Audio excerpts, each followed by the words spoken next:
அஸ்ஸலாமு அலைக்கும் வரஹ்மத்துல்லாஹி வபரகாத்து.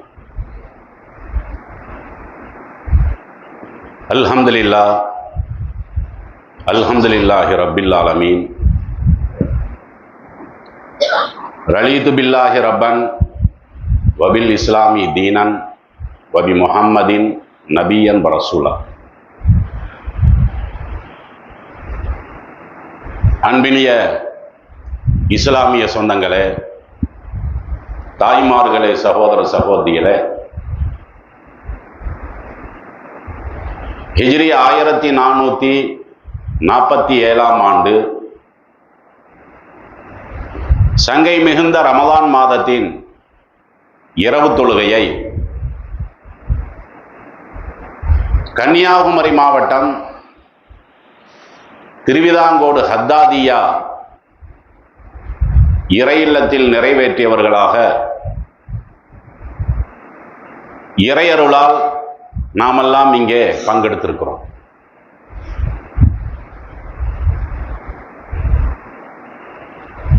மனக்கவலை போக்கும் இஸ்லாமிய அறிவுரைகள் அப்படிங்கிற தலைப்பில் நேற்றைய தினம் உலகில் வாழ்ந்து கொண்டிருக்கக்கூடிய, வாழ்ந்து மடிந்த, இனிமேல் வாழ இருக்கிற யாரை எடுத்துக்கொண்டாலும் ஏதாவது ஒரு கவலை ஏதோ ஒரு ரூபத்திலே மனிதனை தாக்காமல் இருக்கவே முடியாது. மனிதர்களில் சிலர்களை குறிப்பிட்டு இவர்களுடைய வாழ்நாளில் கவலையே ஏற்பட்டது கிடையாது என்றெல்லாம் யாரையுமே சொல்ல முடியாது என்ற செய்தியையும், அல்லாஹுவையும் அல்லாஹ்வுடைய திருத்தூதர் ஸல்லல்லாஹு அலைஹி வஸல்லம் அவர்களையும் ஏற்றுக்கொண்ட ஒரு முஸ்லிம் அர்த்தமில்லாத கவலைகளுக்கு இடமளிக்க கூடாது என்பதையும் நேற்றைய முதல் உரையிலே நாம் விளக்கமான முறையில் எடுத்து சொன்னோம். அந்த உரையினுடைய இறுதியாக எந்த மனிதனை நோய்கள் தாக்கவில்லையோ அந்த மனிதனை பெருமானார் ஸல்லல்லாஹு அலைஹி வஸல்லம் அவர்கள் நரகவாதின்னு சொன்னாங்க அப்படிங்கிற அந்த ஹதீஸை நம்ம மூடலாக என்ன சொன்னோம், எடுத்து காட்டணும். அந்த செய்தி எதில் இருக்குதுன்னு கேட்டா, முஸ்னத் அஹ்மது என்ற கிதாபுல 8395வது செய்தியாக இடம்பெற்றிருக்கிறது. அதே மாதிரி சுனனுல் குபரான்னு சொல்லுவாங்கல்ல, நசாய் இமாம் அவர்களால் எழுதப்பட்ட ஒரு நூல். அந்த ஹதீஸ் நூல்ல 7247வது செய்தியாகவும் அந்த நபிமொழி இடம்பெற்றிருக்கிறது. புகாரி இமாம் எழுதியிருக்கக்கூடிய அதபுல் முஃப்ரத் அப்படின்னு ஒரு கிதாபு, அதுல 495வது செய்தியாகவும் அந்த நபிமொழி இடம்பெற்றிருக்கிறது. இப்ப நம்மளுக்கு இயல்பாகவே ஒரு சந்தேகம் வரும்.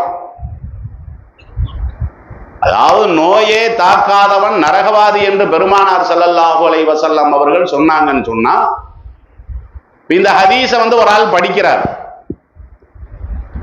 அவர் என்ன பண்றாருன்னா, அல்லாஹ்விடத்துல நோயை கேட்டு துவா செய்யறாருன்னு வைங்களேன்.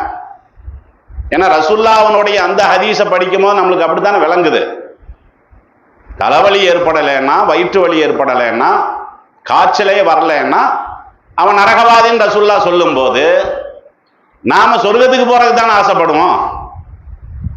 இப்போ ஒரு ஆள் என்ன பண்றாருன்னா, இறைவன்கிட்ட யா அல்லாஹ் எனக்கு அந்த வழியத்தா இந்த வழியத்தா அப்படின்னு சொல்லி நோயை கேட்டு துவா செய்யலாமா? அப்போ துவா செஞ்சா தடுக்க முடியாதுல்ல. இந்த சந்தேகத்தை அந்த ஹதீஸ் தானே எழுப்புது. அந்த ஹதீஸும் ஆதாரபூர்வமான ஹதீஸு. அதை வைத்துக்கொண்டு ஒரு நபர் இப்படி துவா செய்யலாமா அப்படின்னு கேட்டா, அப்படியெல்லாம் துவாவெல்லாம் செய்யக்கூடாது. எந்த ஒரு சந்தர்ப்பத்திலையும் நம்ம என்ன செய்யக்கூடாது, இறைவன்ட்ட இறைவா எனக்கு அந்த நோயை தந்துரு, இந்த நோயை தந்துரு, நான் அதை சகித்துக் கொள்கிறேன், அதற்கான நன்மையை நீ கொடு, அப்படியெல்லாம் என்ன செய்யக்கூடாது. அல்லாஹ்விடத்துல நோயை கேட்டு பிரார்த்தனையை பண்ணக்கூடாது. அதனாலதான் நபிகள் நாயகம் ஸல்லல்லாஹு அலைஹி வஸல்லம் அவர்கள் நம்மளுக்கு கற்றுக் கொடுத்த பிரார்த்தனையில முக்கியமான பிரார்த்தனை என்ன? அல்லாஹும்ம இன்னி அஸ்அலுகல் அஃப்வ வல் ஆஃபியா. இது நீங்க திருமதியில 3512வது ஹதீஸ்ல பார்க்கலாம். என்ன பிரார்த்தனை பண்ண சொல்றாங்க? இறைவா, எனக்கு நீ மன்னிப்பை வழங்குவாயாக. ஏன்னா நான் மனுஷன் தானே, என்னதான் தவறுல இருந்து நம்ம அப்பாற்பட்டு இருக்கணும் என்று நாம் முடிவு செய்தாலும் நம்மளை அறியாம பல தவறுகள் வரத்தானே செய்யும்.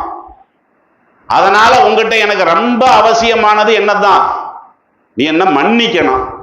இன்னொன்னு என்ன, ஆபியத்தை கொடுக்கணும். ஆபியத்துனா என்னது?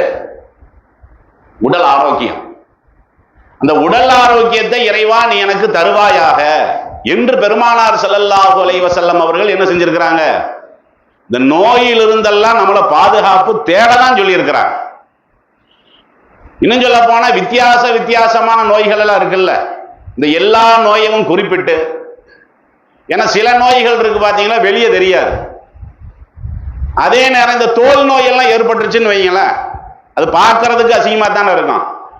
இப்ப நம்ம கையெல்லாம் வெளியே தெரியுது, இந்த முகமெல்லாம் பாத்தீங்களா, இதுல வந்து அந்த தோல் சம்பந்தப்பட்ட நோய் வந்துருச்சுன்னு வைங்களேன், நம்மளை வந்து அடுத்தால் வந்து என்ன செய்வாங்கன்னா வெறுப்பாங்க. வெறுக்க கூடாது, ஆனா மனிதர்கள் அப்படி வெறுப்பாங்கல்ல. அதனால ரசூல் ஸல்லல்லாஹு அலைஹி வஸல்லம் அவர்கள் என்ன செய்யறாங்கன்னு கேட்டா, இந்த தோல் சம்பந்தப்பட்ட வியாதி, அதே நேரம் இந்த குஷ்டம்னு சொல்லுவாங்கல்ல, வெண்குஷ்டம். குஷ்டம்னா என்ன? இந்த சீலெல்லாம் வடியும், அது நம்மளுக்கு பார்க்கறதுக்கு அருவருப்பா இருக்கும்ல. சில பேர்த்துக்கு இந்த புண்ணு வந்துடும், புண்ணுல வந்து சீல் வடிஞ்சதுன்னு வைங்களேன், நம்மளுக்கு பார்க்கறதுக்கு அருவருப்பா தானே இருக்கும். அப்ப நீ எனக்கு வந்து நோயை கொடுக்கிற, அந்த நோயில இது மாதிரியான நோய்களை எல்லாம் எனக்கு கொடுத்துடவே செஞ்சிடாத அப்படிங்கிற ஒரு தோரணையில கூட ரசூல் ஸல்லல்லாஹு அலைஹி வஸல்லம் அவர்கள் என்ன செய்யறாங்க? இதை நீங்க சுனன் அபு தாவூதுல 1554வது செய்தியாக பார்க்கலாம். அல்லாஹும்ம இறைவா, இன்னி அஊது பிக மினல் பரசி, அதே மாதிரி வல் ஜுனூனி, அதே மாதிரி வல் ஜுதாமி வமின் செய்யில் அஸ்காபி. இதெல்லாம் நம்ம துவா செய்யணும். லைலத்துல் கத்ர் இரவில் இருக்கிறோம்ல, அல்லாஹும்ம இன்னக அஃபுவுன் துஹிப்புல் அஃப்வ ஃபஅஃபு அன்னி. இது வலியுறுத்தப்பட்ட ஒரு பிரார்த்தனை. இதோட நிறுத்தி கொள்ளக்கூடாது, இதையெல்லாம் நாம கேட்கணும். நம்மளுக்காக வேண்டியும் கேட்கணும், நம்முடைய பிள்ளைகளுக்காக வேண்டியும் கேட்கணும். என்ன சொல்றாங்க? தோல் சம்பந்தப்பட்ட வியாதிகள் இருக்குத, அந்த வியாதியிலிருந்து என்ன நீ காப்பாத்து, உன்னிடத்திலே நான் பாதுகாவல் தேடுகிறேன். அதே மாதிரி வெண்குஷ்டத்திலிருந்து நான் என்ன செய்யறேன்? உன்னிடத்தில் பாதுகாவல் தேடுகிறேன். ஜுனூன், ஜுனூன்னா என்னது? ஜுனூன், ஜுனூன்னா பைத்தியம். அப்ப இந்த தலையில பைத்தியம் பிடிக்குது பாத்தீங்களா? பைத்தியம் பிடிச்சா என்ன ஆகும்? அது 4 பேர் வந்து நம்மளை மதிக்க மாட்டான், சில பேர் கல்ல தூக்கி எறிவான், ஒரு இழிவிற்குரிய ஒன்றாகத்தான் பார்ப்பாங்க, மதிக்க மாட்டாங்க. அப்ப எனக்கு நீ வந்து என்ன செஞ்சிடாத, பைத்தியத்தை எனக்கு கொடுத்துறாத. வமின் செய்யில் அஸ்காபி, எதெல்லாம் வந்து ரொம்ப ரொம்ப மோசமான நோயா இருக்குதோ அது எல்லா நோயை விட்டு என்ன செய்வாயாக, பாதுகாப்பாயாக என்று பெருமானார் ஸல்லல்லாஹு அலைஹி வஸல்லம் அவர்கள் என்ன செஞ்சிருக்கிறாங்க? துஆ செய்ய சொல்லியிருக்கிறாங்க. அதனால இந்த சாரத்தை நம்ம எதுக்கு சொல்ல வர்றோம்னு கேட்டா, நோய் தாக்காதவன் நரகவாதி அப்படின்னு சொல்லி ரசூல் ஸல்லல்லாஹு அலைஹி வஸல்லம் அவர்கள் சொன்ன காரணத்தினால எனக்கு நோயத்தானால நம்ம என்ன செய்யக்கூடாது? அல்லாஹ் படத்துல கேட்கக்கூடாது. அப்படின்னா அப்ப அந்த ஹதீஸுக்கு விளக்கம் என்ன? அந்த சந்தேகம் அப்படியே இருந்துகிட்டு தான் இருக்குது. ஏன் ரசூல் அப்படி சொன்னாங்க? உலகத்துல யாருமே அப்படி சொல்ல மாட்டாங்கல்ல. நோய் தாக்காதவன நரகவாதின்னு யாராவது சொல்லவா செய்வாங்க? ரசூலை சொல்லித்தான் இருக்கிறாங்க. ஏதாவது பார்த்தீங்களா? தேடி பார்த்தீங்களா? நேற்று நான் சொல்லி தானே விட்டேன். அந்த ஹதீஸுக்கான விளக்கம் என்னது? பொதுவா நீங்க உலகத்துல பார்த்தீங்கன்னா மனிதர்களுடைய மனோபாவம் நோய்களை வந்து நோயா மட்டும்தான் பார்ப்பாங்க. எந்த ஒரு மனிதனை எடுத்துக்கொண்டாலும் நோயை நோயாக பார்ப்பார்களே தவிர நோய் ஏற்படும் போது வேற எதையுமே என்ன செய்ய மாட்டாங்கன்னா சிந்திக்க மாட்டாங்க. ஆனா சிந்திக்க வேண்டிய பல அம்சங்கள் இருக்கும். எனக்கு ஒரு நோய் வந்துருச்சுன்னு வைங்களேன், அந்த நோயினால் புறநன்மைகள் இருக்குல்ல, சில நல்ல பயன்கள் இந்த உலகத்துல எனக்கு ஏற்படும். அதையெல்லாம் நான் என்ன செய்ய மாட்டேன்னு சிந்திக்கவே மாட்டேன். நோயாளியும் சிந்திக்க மாட்டான். இந்த நோயாளிக்கு ஆலோசனை சொல்ல போறான் பாத்தீங்களா, அவனும் சிந்திக்க விட மாட்டான். மேலும் மேலும் அவனுக்கு மன விரக்தி ஏற்படுற மாதிரி அப்படிதான் ஆலோசனையே சொல்லுவாங்க. யாராவது ஒரு ஆளுக்கு வந்து அட்டாக் வந்துருச்சுன்னு வைங்களேன், ஆலோசனை சொல்லுவார். எப்படி சொல்லுவார்? கவனமா இருந்துக்குங்க. போன வாரம் நம்ம அப்துல் ஜப்பாருக்கு வந்துச்சு, அவர் கொஞ்சம் கவனமா இல்லாம திடீர்னு ஆள் மௌத்தா போயிட்டாரு. இப்படி போய் அவன்கிட்ட சொன்னா அவனுக்கு என்ன ஆகும்? அதாவது என்னன்னா, ஆலோசனை சொல்றங்கிற பேர்ல என்ன செய்யறாங்கன்னா பயமுறுத்துறாங்க. புற்றுநோயா வந்துருச்சு, வெளியே சொல்லிடுறாங்க.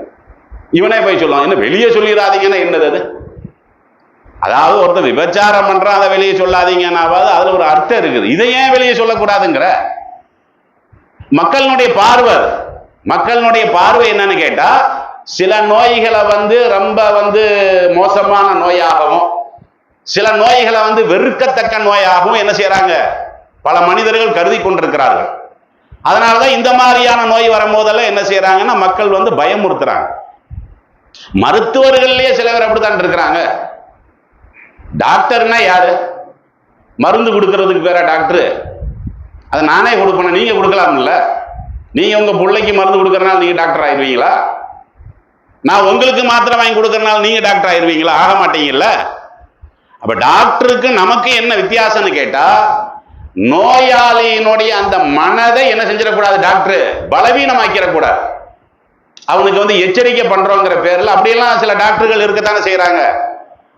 நீ அதை சாப்பிடக்கூடாது, அதை சாப்பிட்டா நீ செத்தே போயிருவ, அதுக்கப்புறம் உன்னை பொழைக்க வைக்கவே முடியாது இந்த பாதிப்பு ஏற்பட்டுச்சுன்னா. இப்படி எல்லாம் பயமுறுத்தக்கூடிய டாக்டர்கள் எல்லாம் நீங்க பார்க்கத்தானே செய்றீங்க. ஒரு இஸ்லாமிய டாக்டர் அப்படியெல்லாம் இருக்கக்கூடாது. அவனே வந்து அந்த நோயில வந்து கவலைப்பட்டு இருக்கிறான்னு சொன்னா, முதல்ல அந்த கவலையை நீக்கிற மாதிரியான ஆறுதல் வார்த்தைகள் இருக்கு பாத்தீங்களா, அதைத்தான் வந்து எடுத்து சொல்லணும். ஹதீஸ்ல கூட நம்ம பார்க்கிறோம்ல, நாம வந்து ஒரு நோயாளியை சந்திக்க போறோம், அவர்கிட்ட வந்து நம்ம சில வேண்டுதல்களை வைக்கணும். என்ன வேண்டுதல்? நோயாளி, எத்தனையோ நோயாளிகள் நீங்க பார்க்க போறீங்க இல்ல, நம்ம கேள்வி கேட்கும் போது தூக்கம் வந்த மாதிரி இருக்கக்கூடாது. அது முழிச்சிட்டு இருக்கிறாங்க. நோயாளியை பார்க்க போறோம், அவர்கிட்ட போய் நம்ம ஒரு வேண்டுதல் வைக்கணும். என்ன வேண்டுதல்? என்ன வச்சிருக்கிற வேண்டுதலை? நீங்க எனக்காக வேண்டி துவா செய்யுங்க, என் குடும்பத்துக்காக வேண்டி துவா செய்யுங்க. நோயாளி என்ன எதிர்பார்ப்பார்னா, நீங்க என் நோய்க்காக வேண்டி துவா செய்யுங்க அவர் எதிர்பார்ப்பார். ஆனா நபிகள் நாயகம் ஸல்லல்லாஹு அலைஹி வஸல்லம் வழிமுறை என்ன? ஒரு நோயாளியை நீங்க சந்திக்க போறீங்களா, நீங்க எனக்கு துவா செய்யுங்க. ஏன்னா அல்லாஹ்வுக்கு வந்து ரொம்ப ரொம்ப விருப்பமான ஒரு இடத்துல நீங்க இப்படி இருக்கிறீங்க. அந்த சோதனை கட்டத்துல உங்களுடைய பிரார்த்தனையெல்லாம் அல்லாஹ் என்ன செய்வான், ஏத்துக்குவான். அதனால நீங்க தயவு செஞ்சு எனக்காக வேண்டி என்ன செய்யுங்க, துவா செய்யுங்க அப்படின்னு நம்ம சொல்லும் போது அவருக்கு வந்து அந்த இடத்துல இருந்து விரக்தி ஏற்படுமா? என்னடா இவர் இப்படி சொல்றாரு, நம்மளுக்கு நோய் ஏற்பட்டுச்சுன்னா நம்ம துவாவை வந்து அல்லாஹ் வந்து ஏத்துக்குவானா, நம்மளை வந்து அல்லாஹ் வந்து ரொம்ப நேசிக்கிறானா அப்படிங்கிற மாதிரியான ஒரு மன ஆறுதல் அவருக்கு ஏற்படுத்தானே செய்யும். இப்ப நபிகள் நாயகம் ஸல்லல்லாஹு அலைஹி வஸல்லம் அவர்கள் அப்படித்தானே பண்ண சொல்லி இருக்கிறாங்க. ஆனா இன்னைக்கு என்ன, நோயாளிகளை சந்திக்கக்கூடிய நேரத்துல நாமளே என்ன செய்யறோம், பயமுறுத்துற மாதிரி. நம்மளே எப்படி பயமுறுத்தினாங்களே. எனக்கு கூட ஒரு அட்டாக் ஒன்று வந்தது. ஐஆர்ஜி டெஸ்ட்ல வந்து ஜும்மா பேசிட்டு இருக்கும்போது நம்மளுக்கு அட்டாக்கே வந்து, ஜும்மா முடியும் போது அட்டாக் வந்துருச்சுங்க.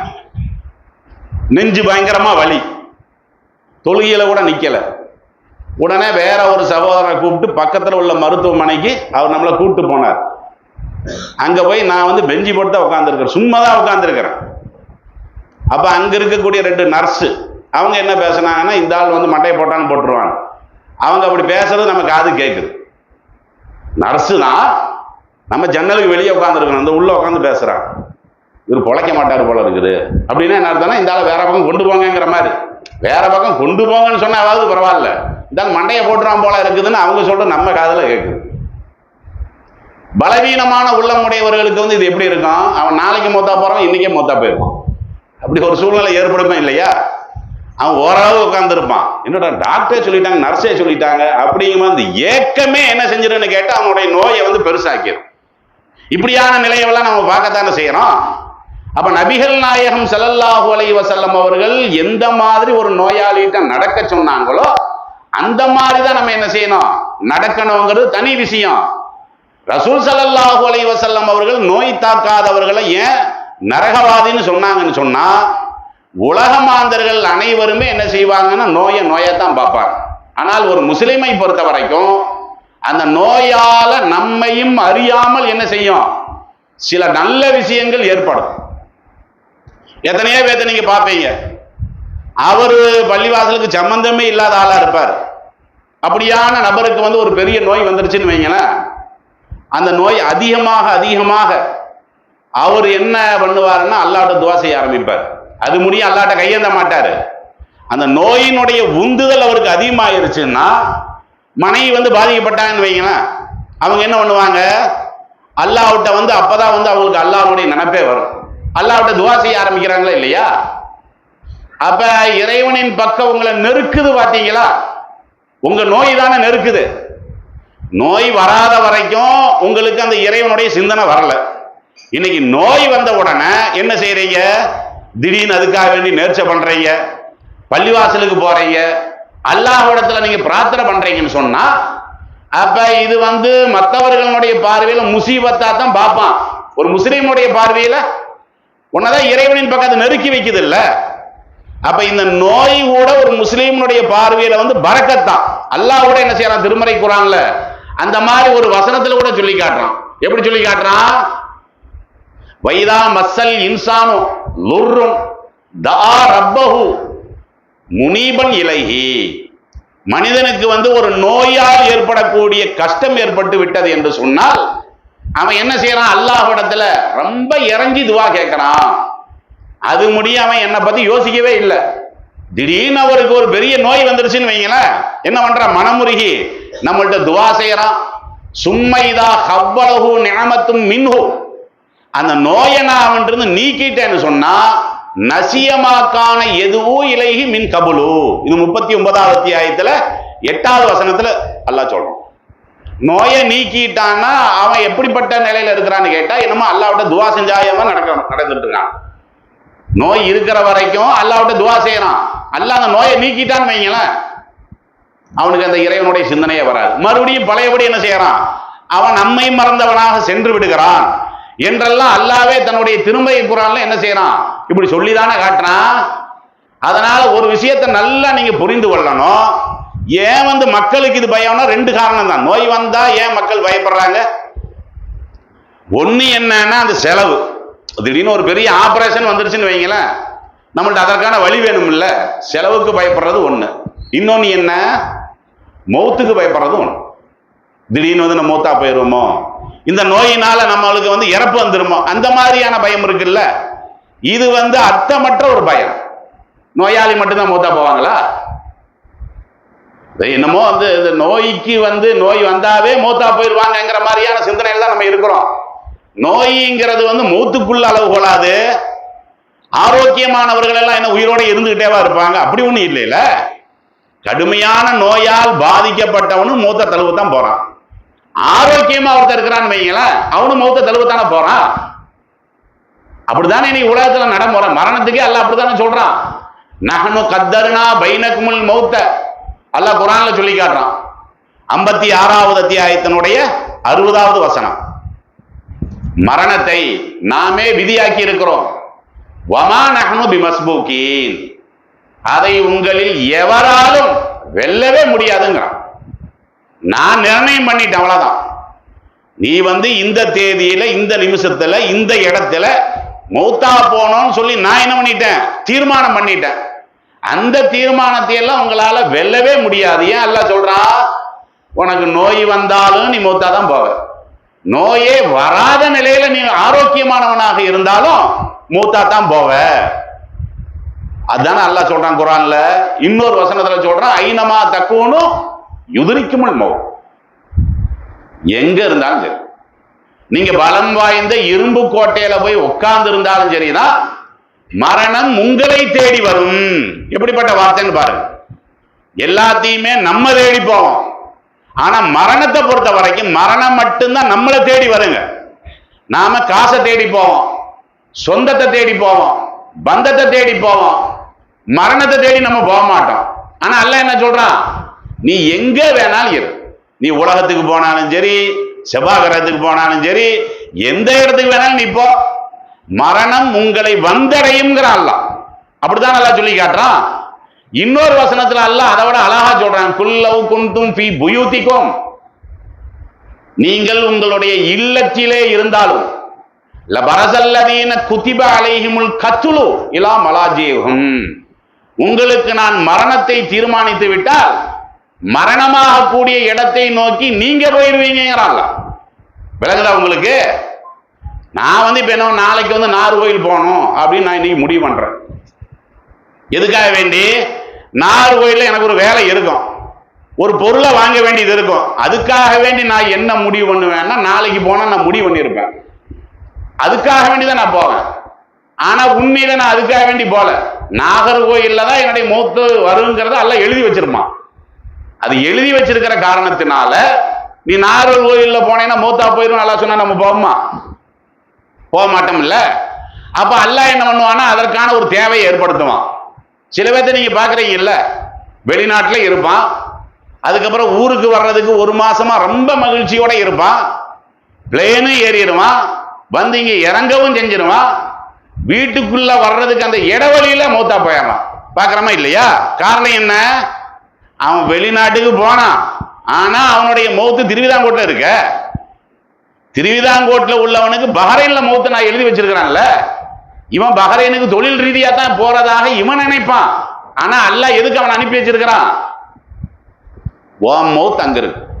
இதான காரணம். அதனால இந்த நோய் வந்த உடனே நம்மளுக்கு என்ன அச்சம் வந்துடக்கூடாது, இந்த நோயினால நம்ம மூத்தா போயிருவோமோ அப்படிங்கிற மாதிரியான அந்த அச்சமெல்லாம் ஏற்படவே கூடாது. அப்ப இந்த நோயினால ஏற்படக்கூடிய நன்மைகள்ல மூலமான நன்மை என்னன்னு கேட்டா, இறைவனிடத்துல நம்ம நெருங்குறோம் பாத்தீங்களா, அல்லாஹ்விடத்துல நம்ம பிரார்த்தனை பண்றோம் பாத்தீங்களா, அப்ப அந்த இறை நெருக்கத்தை ஏற்படுத்தக்கூடிய ஒன்று என்னது? முசீபத்தா ரஹ்மத்தா? ரஹ்மத்தான் அது. அப்போ உனக்கு வந்திருக்கக்கூடிய நோய் ரஹ்மத்தான். இதான் மார்க்க பார்வை. மார்க்கத்தினுடைய பார்வை என்னன்னு கேட்டா, எந்த நோய் வந்தாலும் சரி சரி அல்லாஹ் நம்மளுக்கு ஏதோ ஒரு வகையில ரஹ்மத்து பண்ணி இருக்கிறான். இது ஒண்ணுங்க. நோயினால இன்னும் சில நன்மைகள் ஏற்படும். என்ன நன்மை? உதாரணமா நம்மளுக்கு ரொம்ப நெருக்கமான நபர்கள் எத்தனையோ பேர் இருப்பாங்க, அவர்களுடைய யதார்த்தம் நம்மளுக்கு அப்பதான் புரியும். போய் ஆஸ்பத்திரியில் படுத்தோன்னு வைங்களேன், அப்பதான் உண்மையான சொந்தக்காரன் யார், எவனெல்லாம் நம்மள்ட்ட நடிச்சுக்கிட்டு இருந்தான் அப்படிங்கிற ஒரு யதார்த்த புரிதல் இருக்கு பாத்தீங்களா, அப்ப நம்மளுக்கு ஏற்படும். அதாவது உறவுகள்ல சரியான உறவு எதுங்கிறது நம்மளுக்கு புரியும். இன்னும் சில பேர் விரோதியா இருப்பான், ஜென்ம விரோதினெல்லாம் நம்ம சொல்லுவோம் இல்ல, நோய் வந்த உடனே திடீர்னு நம்மளை பார்க்க வந்துருவாங்க, நம்மளை பார்க்க வர்றான்ல. அப்ப அந்த பார்க்க வரக்கூடிய ஒரு நல்ல இணக்கத்தை ஏற்படுத்துறது எது? உனக்கு நான் கொடுத்த நோய் தானே. இப்ப சொல்லு, உனக்கு வந்த நோய் முசீபத்தா ரஹ்மத்தா? நீ முசீபத்தாவே நீ பார்த்துக்கிட்டு இருக்கிற. ஆனா நான் உனக்கு இந்த நோயை கொடுத்த காரணத்தினாலதான் 10 வருஷமா உங்ககிட்ட பேசாம இருந்த உன்னுடைய மாமா உன்னை தேடி வர்றான், உன்னுடைய தம்பியை நீ ஒதுக்கி வச்சிருந்த, ஜன்மத்துக்கு நான் வீட்டு வாசல நுழைய மாட்டேன்னு அவன் சபதம் எடுத்திருந்தான், செத்தா கூட உன் மூஞ்சிய பார்க்க மாட்டேன்னு.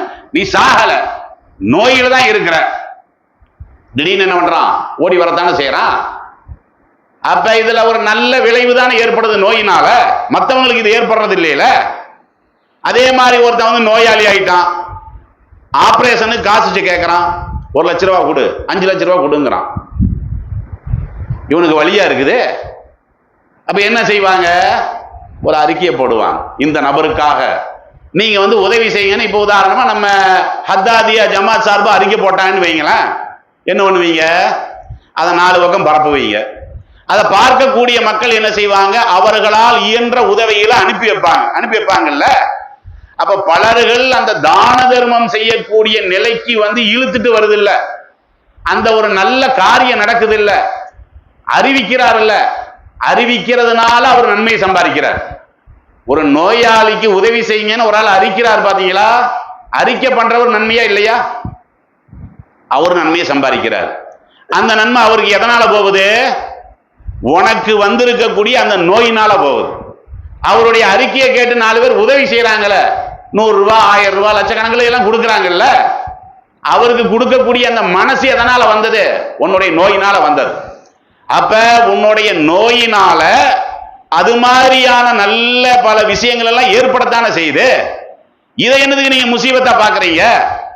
அப்ப நபிகள் நாயகம் ஸல்லல்லாஹு அலைஹி வஸல்லம் அவர்கள் இதனாலதான் என்ன செய்யறாங்க, யாருக்கு நோய் ஏற்படலையோ அவன் நரகவாதின்னு சொல்றதுக்கு காரணம் என்னன்னு கேட்டா, நோய் ஏற்படுகின்ற காரணத்தினால பெருமானார் ஸல்லல்லாஹு அலைஹி வஸல்லம் அவர்கள் பலவிதமான நன்மையை நம்மளுக்கு சொல்லி இருக்கிறாங்களா இல்லையா? இன்ன இலமல் ஜஸாயி மா இலமல் பலாயி. அதாவது இறைவன் ஒரு நற்கூலி கொடுப்பதாக இருந்தால் பல முசீபத்துகளை ஏற்படுத்தி தான் கொடுக்கிறான். அது அல்லாஹ் உங்களுக்கு கொடுக்கணும் நாடிட்டான். அல்லாஹ் என்ன பண்றான், அவனுக்கு நம்ம கொடுத்து ஆகணும். அதே நேரம் அவன் நம்ம பள்ளியை நோக்கி வரவும் மாட்டான், நம்மள்ட்ட துவாவும் செய்ய மாட்டான். இந்த காசு அவனுக்குள்ளது, இந்த பொருள் அவனுக்குள்ளது, இதை நான் அவனுக்கு கொடுக்கணும். என்ன பண்றது? அவன் தான் துவா செய்ய மாட்டேங்கிறானே, பள்ளிக்கு வர மாட்டேங்கிறான்ல. இருந்தாலும் நான் வச்சிருக்கக்கூடிய பொருள் அவனுக்கு கொடுக்கணும் இல்ல, அதுக்காக எல்லாம் என்ன பண்ணுவான், சோதனைகளை ஏற்படுத்துவான். அப்படி சொல்லிட்டு ரசூலுல்லாஹ் சொல்றாங்க, இன்னல்லாஹ் இதா ஹப்ப கௌமன் இப்தலாஹும். அல்லாஹ் ஒரு கூட்டத்தை நேசிக்க ஆரம்பித்தார். நேசிக்கிறான்னு வைங்களேன், இவனை நான் நேசிக்கணும்னு சொல்லி அல்லாஹ் முடிவு பண்ணிட்டான்னு வைங்களேன், அல்லாஹ் என்ன பண்ணுவான், உடனே ஏதாவது ஒரு சோதனை ஏற்படுத்தும். அந்த சோதனையில நீங்க பொறுமையா இருங்க. பமர் ரலிய பலகுர் ரிலா. இறைவன் அந்த சோதனையை ஏற்படுத்துகின்ற நேரத்தில் அந்த சோதனையை யாராவது சகித்து கொண்டால் அவர்களுக்கு இறைவனுடைய பொருத்தம் இருக்கிறது. அல்லாஹ் நோயை கொடுக்கிற நேரத்தில் அவன் என்ன பண்றான்னா, சகிக்கல, புலம்பறான், அதுக்காக வேண்டி வருந்திக்கிட்டே இருக்கிறான். ஈமான் இல்லாதவன் எப்படி நடப்பானா அப்படி நடக்கிறான். அப்படி அவன் நடந்தான் என்று சொன்னால் இறைவனுடைய கோபம் அவன் மீது ஏற்படுகிறது என்று பெருமானார் ஸல்லல்லாஹு அலைஹி வஸல்லம் அவர்கள் சொல்றாங்களா இல்லையா? அதனால நல்ல ஒரு விஷயத்தை நம்ம புரிந்து கொள்ளணும். கவலை ஏற்படுத்தக்கூடிய ஒன்றாகத்தான் உலகமே நோயை பார்க்குது. முஸ்லிம்களை பொறுத்த வரைக்கும் நோய் வந்துருச்சா கவலை இருக்கத்தான் செய்யும். ஆனாலும் ஈமானிய உணர்வோட நம்ம இதையெல்லாம் பார்க்கும்போது, சரி அல்லாஹ் நம்மளுக்கு என்னமோ ஒண்ணு கொடுக்கறதுக்கு நாடுறான் போல இருக்குது, அல்லாஹ் நம்மளை நேசிக்க ஆரம்பிச்சுட்டான் போல இருக்குது. சின்ன நோயா இருந்தா சிறிய அளவு நேசிக்கிறான்னு அர்த்தம். 10 லட்சம் ரூபாய் ஆபரேஷன் பண்ற பெரிய நோயா நம்மளுக்கு என்ன வரணும் அந்த இடத்துல, அல்லாஹ் நம்மள ரொம்ப அதிகமா நேசிக்கிறான். இப்படி சொன்னாங்களா இல்லையா? இந்த மாதிரியான உணர்வை நாம நம்முடைய குடும்பத்தார்களுக்கு இப்ப ஊட்டி வைக்கணும் இல்ல. இதெல்லாம் நம்ம குடும்பத்தார்களுக்கு சொல்லியா கொடுக்கிறோம்? நாம சொல்லி கொடுக்காத காரணத்தினாலதான் எப்படி ஒரு ஈமான் இல்லாத ஒருத்தன் அழுது புலம்புவானோ அதே மாதிரிதானே புலம்புறாங்க.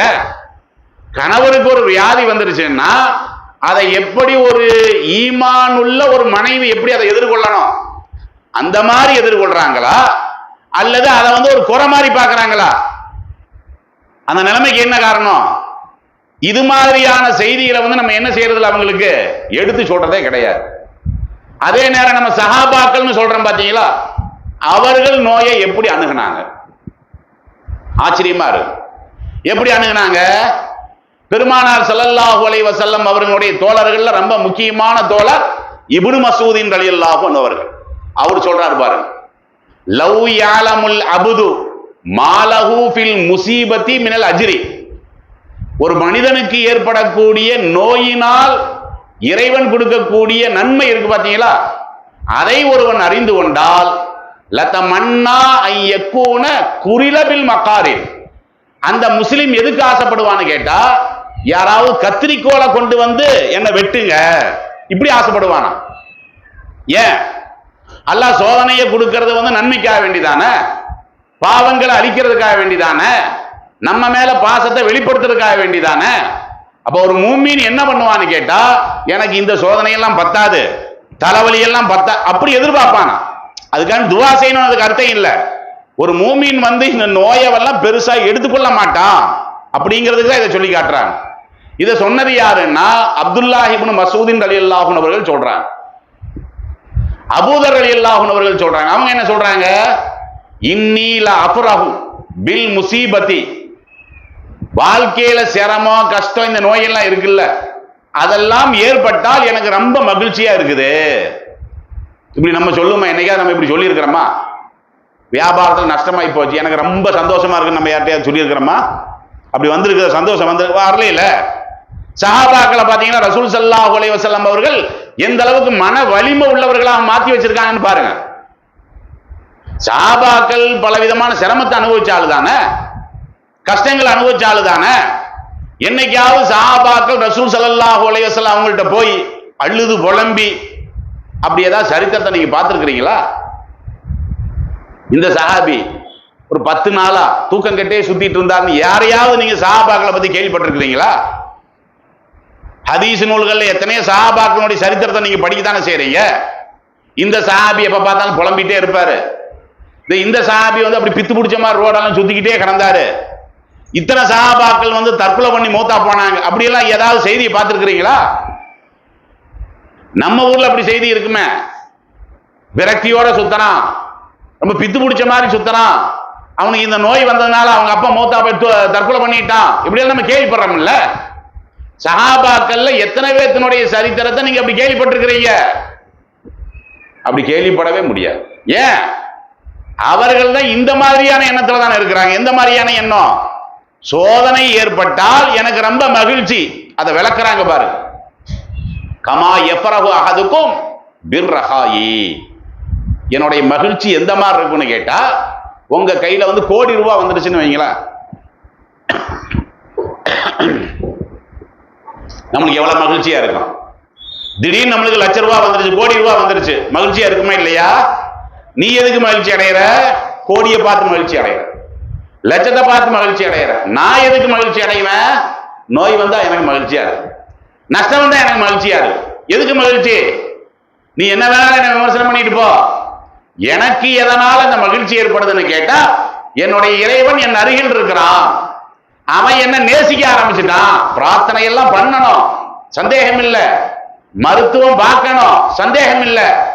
அதே நேரம் அதையவே நினைச்சுக்கிட்டு அதே கவலையோடையே ஊரெல்லாம் சுத்திக்கிட்டு இருக்கணுமானா சுத்தக்கூடாதுங்கிறாங்க. எப்படி புரிஞ்சிருக்கிறாங்க பாத்தீங்களா? அதே மாதிரி உமர் இப்னு அப்துல் அசீஸ், 2ஆம் உமர்னு சொல்லுவாங்க, அவரு சொல்றாரு, மா உஹிப்பு, நான் விரும்பவே இல்லை, அன்னல்லாஹ் ஹஃபஃப அன்னியல் பலா, எனக்கு ஒரு முசீபத்து ஏற்படுகிறது என்று சொன்னால் அதை வந்து அல்லாஹ் லேசாக்கணும்னு எனக்கு விருப்பமே கிடையாதுங்கிறார். எப்படி சொல்றாருன்னு பாத்தீங்களா? ஒரு கடுமையான சிரமம் அவருக்கு ஏற்பட்டு போச்சு. அவர் என்ன சொல்றாரு? இந்த சிரமத்தை எனக்கு லேசாக்கிறாரு. ஏன்னா எனக்கு சிரமம் எந்த அளவுக்கு பெருசா இருக்குதோ அந்த அளவுக்கு நீ என்கிட்ட நெருங்கி வர்ற, நீ இந்த சிரமத்தை மென்மையாக்கிட்டேன்னு சொன்னா உன்னுடைய நெருக்கம் எனக்கு குறையத்தானே செய்யுது. இப்படி எல்லாம் உணர்ந்திருக்கிறாங்கல்ல. நல்லோர்களுடைய வாழ்க்கையில எல்லாம் நம்ம பார்க்கத்தானே செய்யறோம். அதனால இந்த தலைப்புல நாம இது மாதிரியான விஷயங்களை எல்லாம் என்ன செய்யணும்? மன வலிமையோட நம்மளுடைய பிள்ளைகளை வளர்த்தணும். எதுக்கு நீ என்ன செஞ்சாத? சோர்ந்து போய் உட்காரவே செய்யாது. நோயை உன்னை பார்த்து பயப்படணும், நீ நோயை பார்த்து பயப்படாத. ஒரு முஸ்லிமுடைய பார்வை என்ன? நோயா? அவன் தான் வந்துட்டு போட்டான். ரசூலுல்லாஹ் சொன்னாங்க மருத்துவம் பார்க்க சொன்னாங்க, மருத்துவம் பார்க்கலாம், அதற்கான முயற்சி எல்லாம் பண்ணான். அது மீறி அது இருந்துச்சுன்னா என்ன? இப்ப அதனால என்ன? இப்ப வந்தா வந்துட்டு போட்டோம். இப்படி ஒரு முஸ்லீம் பேசுகிறானா இன்னைக்கு? நம்மளுடைய வீட்டுல யாராவது இப்படி அதை எதிர்கொள்வார்களா? பேசவே விட மாட்டாங்களே. மார்க்கம் போதிக்கக்கூடிய விஷயத்தை உதாரணமா இப்ப இந்த மரணம்னு ஒண்ணு இருக்கு பாத்தீங்களா? மரணத்தை பத்தி நம்ம வீட்டுல பேசத்தானே செய்யணும். அப்படி பேசினா ஏத்துக்குவாங்க. ஒருவேளை நான் வந்து மூத்தா போயிட்டேன்னா நீ வந்து அது கதறிட்டு இருக்க, இப்படி எல்லாம் போய் உங்க மனைவி கிட்ட சொல்லி பாருங்க. முதல்ல போய் வாயக்கள், சனியம் பிடிச்ச மாதிரி உனக்கு என்னத்தை பேசணும்னு உனக்கு தெரியல, இப்படிதான் நம்மகிட்ட பேசுவாங்க. இப்படி போய் ஒரு கணவர் சொல்றார், திடீர்னு நான் மூத்தா போயிட்டேன்னா, ஏன்னா ரசூல் ஸல்லல்லாஹு அதெல்லாம் சொல்லத்தானே செய்யறாங்க. நான் மூத்தா போனா என்னுடைய ஜனாசாவை நீ குளிப்பாட்டு, நீ மூத்தா போனா உன்னுடைய ஜனாசாவை நான் குளிப்பாட்டுறேன். மரணத்தை ஒண்ணுமே இல்லைன்னு காட்டுறாங்க பாருங்க. மற்றவர்களை பொறுத்த வரைக்கும் மரணம்னு சொன்னா பயந்துட்டு கிடப்பான். ஏன்? அவன் இறைவனா பார்க்கல, இறைவனை அவன் பார்க்கறது கொடூரமானவனா பார்க்கறான். அவன் அதுல போட்டுருவாரு, இதுல அப்படித்தானே இறைவனை அறிமுகப்படுத்துறான். அந்த இதுல தூக்கி போட்டுருவாரு, இந்த இதுல போட்டு நரக குண்டுல வீசிடுவாரு. ஒரு முஸ்லீமை பொறுத்த வரைக்கும் அவனுக்கு என்னதுக்கு மரணத்துக்கு என்னதுக்கு அச்சம்? எதுக்காக வேண்டிய அச்சம் வருது? நீ உன்னை படைச்சவனை பார்க்க போற, உன்னை படைச்சவனை, உனக்கு உணவளிச்சவனை, இந்த பிரம்மாண்டமான பிரபஞ்சத்தையே படைச்சவனை இல்ல நீ பார்க்க போற, என்னதுக்கு பயப்படுற? அப்ப இறைவனை தான் நம்ம பார்க்க போறோம்னு சொல்லி அந்த உள்ள உள்ளத்துல வந்து அதை நம்ம ஏற்படுத்திக்கிட்டோம்னு சொன்னா அது மரணத்தையே தரக்கூடிய நோயா இருந்தாலும் நம்மளுக்கு என்ன செய்யாது, கவலையெல்லாம் ஏற்படுத்தவே செய்யாது. விளங்குதுங்களா? அதனால இதுக்காக நம்ம என்ன செய்யக்கூடாது, கவலையெல்லாம் பட வேண்டிய அவசியமே இல்லை. கவலை வரும், ஆனால் அதை பெருசுபடுத்திக் கொள்ளக்கூடாது. இதை என்ன செய்யணும், முதல்ல ஆழமாக புரிந்து கொள்ளணும். சில கவலை இருக்கும், அந்த கவலையை வந்து மருத்துவத்தால நீக்க முடியாது, ஆனா அது குறைதான். இப்ப உதாரணமா வந்து இப்ப அவனுக்கு வந்து இப்ப நெஞ்சு வலி வந்துருச்சுன்னு வைங்களேன், மருத்துவத்துல அதற்கு வழி இருக்கிறது. ரசூலாவே சொல்றாங்களே, எந்த நோயா இருந்தாலும் மருத்துவத்துல என்ன இருக்குது, அதுக்கு வந்து தீர்வு இருக்குங்கிறாங்க ரசூலுல்லாஹ். ஆனா சில விஷயங்களை வந்து தீர்க்க முடியாது. என்னது? உதாரணம், ஒரு ஆளு கால் ஊனமா இருந்துச்சுன்னு வைங்களேன், அது எந்த டாக்டர் சரி பண்ணுவார்? அவரு கால் வந்து ஊனமா இருக்கு. அப்ப அந்த ஊனமான குழந்தை பிறந்துச்சுன்னா பெற்றோர்களுக்கு நல்ல கவலையா இருக்கும், ஊனமானவருக்கும் கவலையா தான் இருக்கு. ஏன்னா மற்றவர்கள் எல்லாம் ரொம்ப ஆரோக்கியமா நடந்து போயிட்டு இருக்கக்கூடிய நேரத்துல இவருக்கு நடக்க முடியல, இவருக்கு கவலையா தானே இருக்கும். அதே மாதிரி இப்ப பிறக்கும் போதே ஒரு குழந்தை வந்து கண் பார்வை இல்லாம பிறந்துருச்சுன்னு வைங்களேன், கவலைதான், பெற்றோர் கவலை ஏற்படத்தான் செய்யும். ஆனால் அந்த கவலையை நீங்க எப்படி எதிர்கொள்றது? இதுக்கு போய் நீங்க போய் கல்லூரியில போய் கேட்டீங்கன்னா விடையெல்லாம் சொல்லி தர மாட்டான். இந்த மாதிரி என்னுடைய மகன், என்னுடைய புள்ள இந்த மாதிரி குறைபாடோட பிறந்து போச்சு, கால் ஊனமா பிறந்துருச்சு, குருடா பிறந்துருச்சு, ஏதாவது வழிமுறை சொல்லித்தாங்கன்னா காலேஜில் சொல்லி கொடுப்பானா, ஸ்கூல்ல சொல்லி கொடுப்பானா? அந்த மாதிரியான பாடத்திட்டம் எல்லாம் இருக்குதா? இல்ல. ஆனா இஸ்லாத்துல தான் அந்த பாடத்திட்டம். இந்த மாதிரி ஊனமா இருந்தாலும் சரி, குருடாக இருந்தாலும் சரி, பெருமானார் ஸல்லல்லாஹு அலைஹி வஸல்லம் அவர்கள் என்ன செய்யறாங்க, அதை எப்படி எதிர்கொள்ளணுங்கிறத கற்றுக் கொடுக்குறாங்க. ஏன்னா மருத்துவத்தால இதெல்லாம் சரி பண்ண முடியாது. மருத்துவத்தால எதை சரி செய்ய முடியும்னா, கிருமியால் ஏற்படக்கூடிய நோய் இருக்குல்ல, அதையெல்லாம் தான் சரி பண்ண முடியும். ஊனங்கிறது கிருமியால ஏற்படக்கூடியதா? ஒரு ஆளுக்கு கண்ணே இல்லாம பிறக்கிறாரு, கிருமினாலதான் அவருக்கு கண் இல்லாம ஆகுது, அப்படியெல்லாம் இல்லையில. மருத்துவத்தை பொறுத்த வரைக்கும் அதுக்குன்னு ஒரு எல்லை இருக்குது. இது மாதிரியான நிலையில உங்களுக்கு ஏற்பட்டு போச்சா, இது எதனால இதை சொல்றோம்னு கேட்டா, பொதுவா இந்த ஊனமானவர்களை வந்து நம்ம பார்க்கறது இருக்குது பாத்தீங்களா, அந்த பார்வைனாலதான் அவர்களுக்கு கவலையை ஏற்படுது.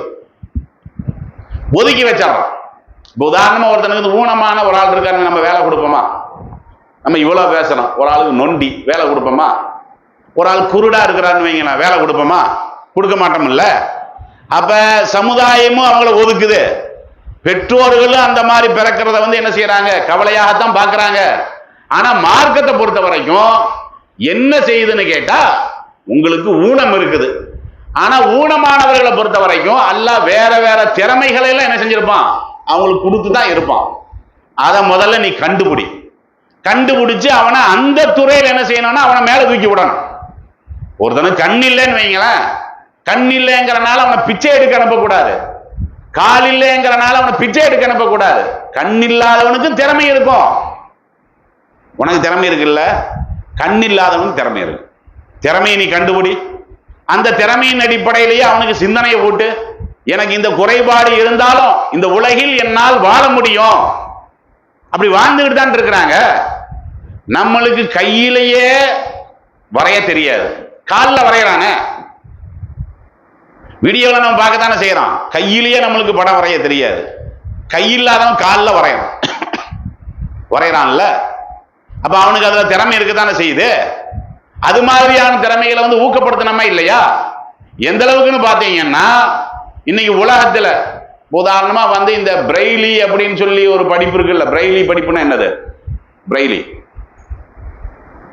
கண் இல்லாதவர்கள், இந்த தொட்டு படிக்கிறது. கண் இல்ல, அவன் தொட்டு படிக்கிறான். இந்த திறன் அவனுக்கு எப்படி வந்ததுங்கிறான். நம்மளுக்கு பார்த்து கூட கரெக்டா படிக்க தெரியல. பார்த்து கூட குரானை நம்ம கரெக்டா படிக்கணுமா? கையினை வந்து வித்தியாசமா சொல்லலாம், கையினா ஐனுங்கிறோம். இப்படி எல்லாம் நம்ம பார்த்து படிக்கும்போது நம்மளுக்கு இவ்வளவு கோளாறு இருக்குது. அவனுக்கு பார்வையும் இல்லை, பார்வை இல்லாத வாத்தியாரு, அப்படியெல்லாம் நீங்க கேள்விப்படுறீங்களா இல்லையா? அப்ப பார்வை இல்லைங்கிற காரணத்தினால அதை நினைச்சே கவலைப்பட்டு பஸ் ஸ்டாண்ட் அவன் பிச்சை எடுத்துக்கிட்டு இருக்கிறான், அப்படி இல்லையில. அதே மாதிரி உன்னுடைய குழந்தை வந்து பார்வை இல்லாம ஆகி போச்சா, ஊனமாயி போச்சா, அதை ஒரு ஓரமா வச்சுட்டு அவங்கள்ட்ட என்ன திறமை இருக்குன்னு பாரு.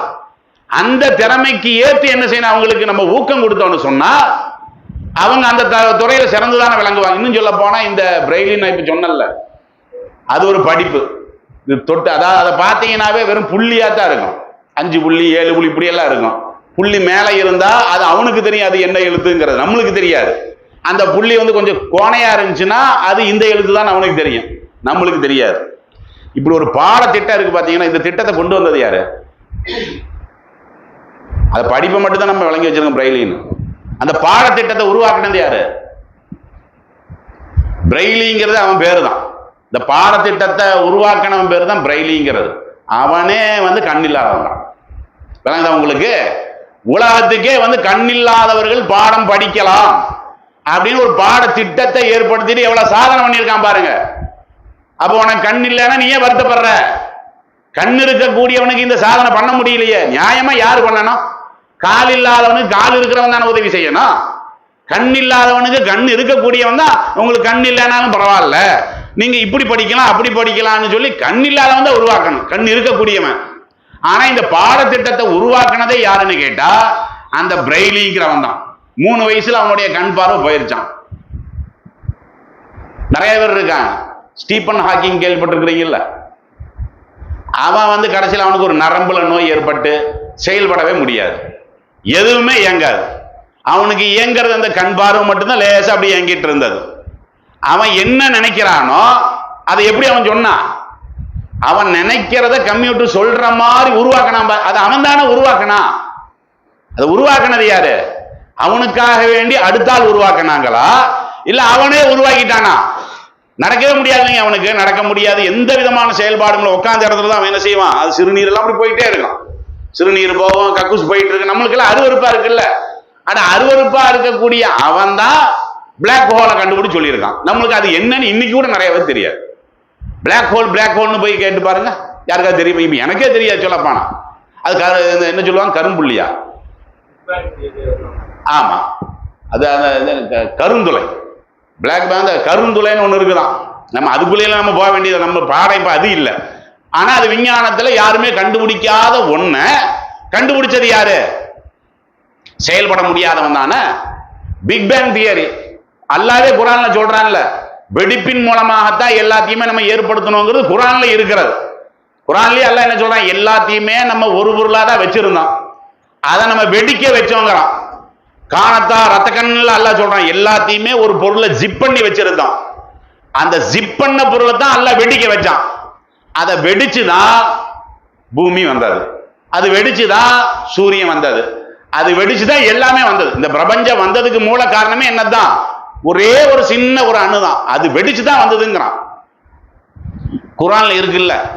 இதை பார்த்து நம்ம என்னைக்காவது கண்டுபிடிச்சோமா? இவன் சொல்லித்தான் நம்மளுக்கே அப்படி தெரியுது. ஆனா குரான்ல இருக்குது. அவன் சொல்றதுக்கு முன்னாடியே குரான்ல அது இருக்குதுங்க. குரான்ல அப்படி இருக்குதுங்கிறத நம்மளுக்கு எடுத்து சொல்ல முடியல. நம்மளுக்கு பார்வை இருக்குது, புரட்டி பார்க்கறது கையெல்லாம் இருக்குது, ஆய்வு பண்றதுக்கு சிந்தனையெல்லாம் இருக்குது. குரான்ல தானே இருக்குது. நீ சொன்னியா அவன் சொன்னானா?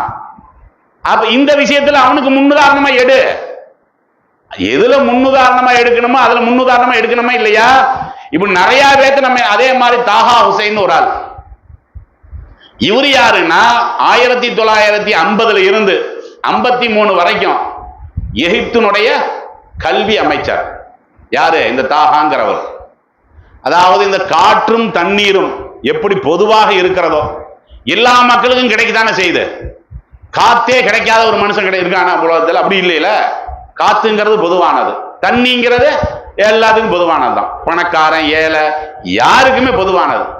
அந்த மாதிரி கல்விங்கிறது பொதுவாக்கப்படணும் அப்படின்னு அவர் கல்விக்கு முக்கியத்துவம் கொடுத்து ரொம்ப ரொம்ப மக்களுக்கு மத்தியில பிரச்சாரம் செய்த ஒரு ஆள். கடைசியில அவரையே கல்வித்துறைக்கு அமைச்சராகவும் போட்டாங்க எகிப்துல. அவருக்கு கண்ணு கிடையாது. உங்களுக்கு அவருக்கு கண் இல்லை, சாதிச்சாரா இல்லையா?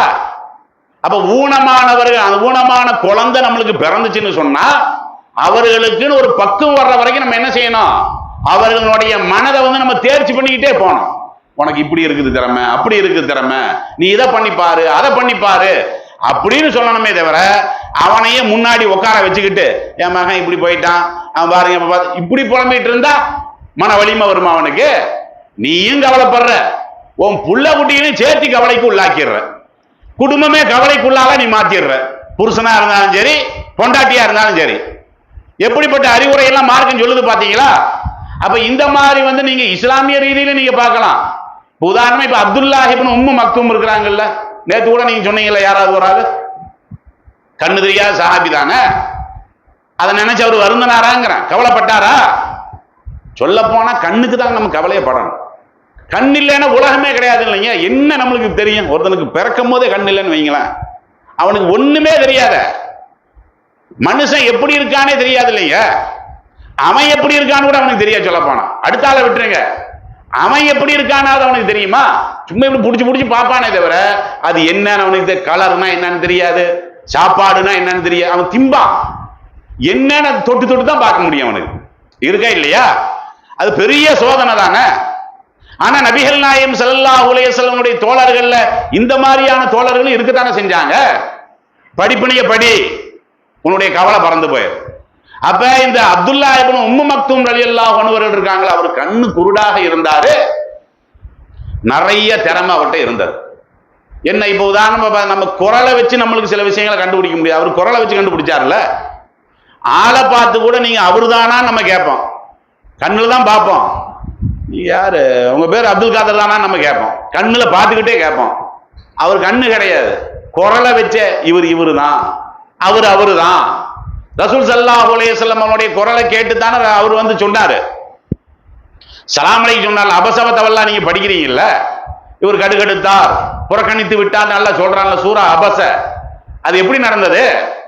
ரசூல்லா வந்து அந்த மக்கத்தில் உள்ள காபிர்கள்ட்ட பேசிட்டு இருக்கிறாங்க, அவன் கீழே இறங்க மாட்டேங்கிறான், எனக்கு தனி அந்தஸ்து வேணும்னு என்ன செய்யறான், ரசூல்லாட்ட முறையீடு வச்சுக்கிட்டு இருக்கிறான். அப்படி ஒரு பேரை நடந்துகிட்டு இருக்கிறது மக்கத்து காபிர்கள் கூட.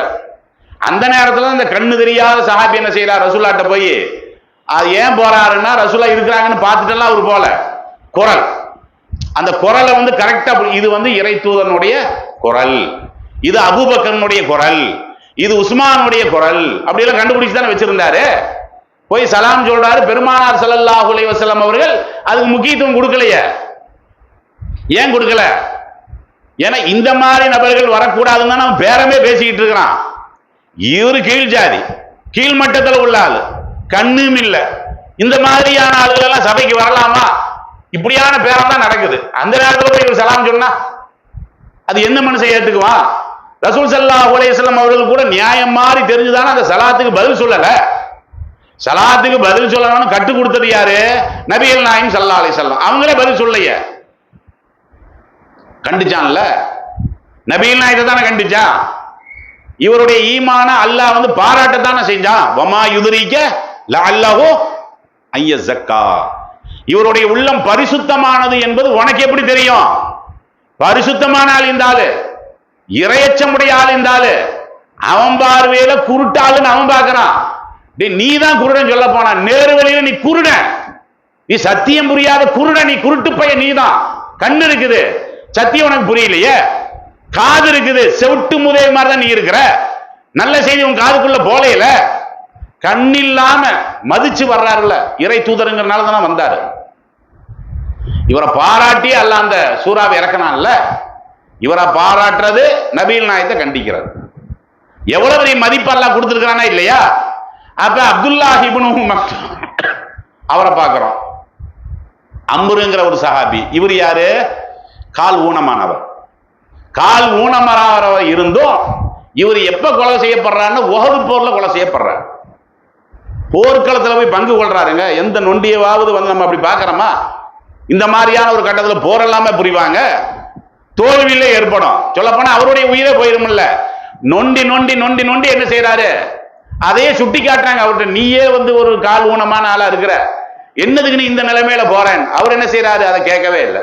நான் சொர்க்கத்துல கூட நொண்டியாவே சுத்துறதுக்கு நான் ஆசைப்படுறேன்.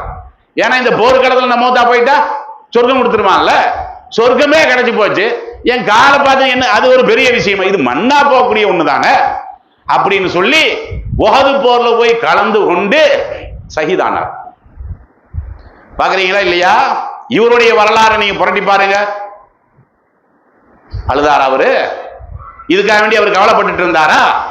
அதே மாதிரி தாயிபீன்ல ஒரு ஆள், தபாவு தாபீன் எல்லாம் சொல்லுவாங்கல்ல, அதுல வந்து கத்தாதான் ஒரு ஆள் இருந்தாருங்க. இவரு யாருன்னா இவரும் குருடர் தான். இஸ்லாமிய சரித்திரத்திலே நிறைய பேர் அப்படி இருக்கிறாங்க.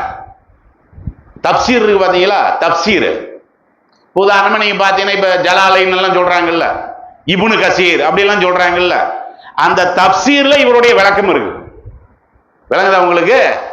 குர்ஆனை பத்தியும் நபிகள் நாயகம் ஸல்லல்லாஹு அலைஹி வஸல்லம் அவனுடைய சொற்களை பத்தியும் இவர் கொடுத்த விளக்கம் இருக்க. கண்ணு தெரியாம அவர் எப்படி படிச்சாருன்னு நம்மளுக்கு தெரியல. இன்னைக்கு தானே படிக்கிறதுக்கு உண்டானதெல்லாம் இன்னைக்கு தான் இருக்கு. அன்னைக்கு படிப்புங்கிறதே கிடையாது, செவி வழி செய்தி தானே.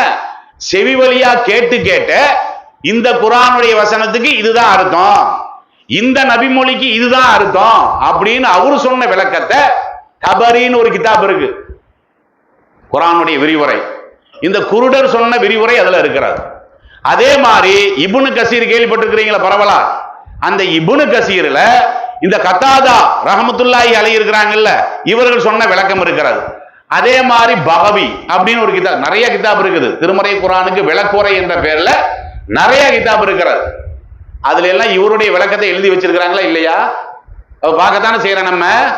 அதனால ஊனமான நம்மளுக்கு இது அனுபவத்துல இல்லை.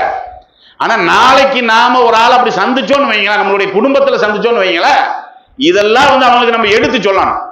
அவர்களை கவலைப்பட விடாம என்ன செய்யணும்னா அவர்களை தேர்ச்சி பண்ணணும். இது போக இந்த மாதிரி ஊனமுடையவர்கள் இருக்கிறாங்கல்ல, அவர்களுக்கு என்று தனிச்சிறப்பை வேற ரசூலுல்லாஹ் சொல்லி இருக்கிறாங்க. இதெல்லாம் அவர்களுடைய திறமை சம்பந்தப்பட்டது, ஊக்கம் கொடுக்கணுங்கிற விஷயத்துக்குள்ளது. ஆனா ரசூலுல்லாஹ் என்ன பண்றாங்க? கண்ணு இல்லையா உனக்கு, கால் இல்லையா உனக்கு, இறைவன் உங்களை நேசிக்கிறான்னு சொல்றதோட ரசூலுல்லாஹ் என்ன சொல்றாங்க? இதபு தலைத்த அபுதி பிஹபீபதைஹி, எனது அடியானை அவன் ரொம்ப ரொம்ப நேசிக்கக்கூடிய ஒன்றை நான் பறித்து விட்டால், அல்லாவே அதை சொல்றானா. ஒரு மனிதன் ரொம்ப ரொம்ப நேசிக்கிறது எது? எது நேசி சொல்லுங்க. உங்க உடம்புல நீங்க அதிகமா நேசிக்கிறது எது? எதை நேசிக்கிறீங்க? நீங்கள யோசிக்கணுமா? உங்க உடம்புல உங்களுக்கு ரொம்ப பிடிச்சது எது? கண்ணு தான். உங்களுக்கு கண்ணு இருக்கு பாத்தீங்களா?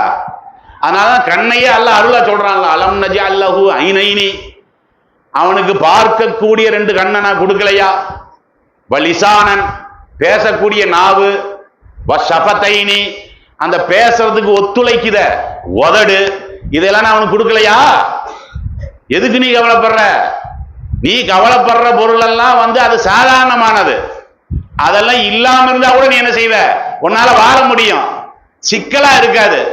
உதடு இல்லைன்னா, கண் இல்லைன்னா நீ உங்களுக்கு எவ்வளவு தேவை? 5 லட்ச ரூபா வேணுமா? 5 லட்ச ரூபா முடியல நம்ம இருப்போம். நாளைக்கு ஒருத்தன் என்ன செய்யறான்னா 50 லட்சத்தை கொண்டு வந்து உங்கள்கிட்ட நீட்டுறான். நீட்டிட்டு அவன் கேட்கறான், ஒரே ஒரு கண்ணு தான் கேட்கறான். இவனுக்கு 5 லட்சம் அத்தியாவசிய தேவை இருக்கு. 5 லட்சம் அத்தியாவசிய தேவையுடைய ஒருத்தன்ட்ட 50 லட்ச ரூபாய் கட்டு இருக்கு பார்த்தீங்கன்னா, கொண்டு வந்து அப்படி முன்னாடி வச்சு ஒரே ஒரு கண்ணு கொடுன்னு கேட்கறான். அவன் கொடுப்பானா? அவன் கொடுப்பானா? கொடுக்க மாட்டானா? ஒரு கண்ணை தானே கேட்கறான். சரி நீ ஒத்த கண்ணை எடுத்துக்க, நான் இந்த கண்ணில் வச்சு நான் பார்த்துட்டு போய்க்கிறேன் அப்படியா சொல்லுவானா? அவன் சொல்ல மாட்டான்ல.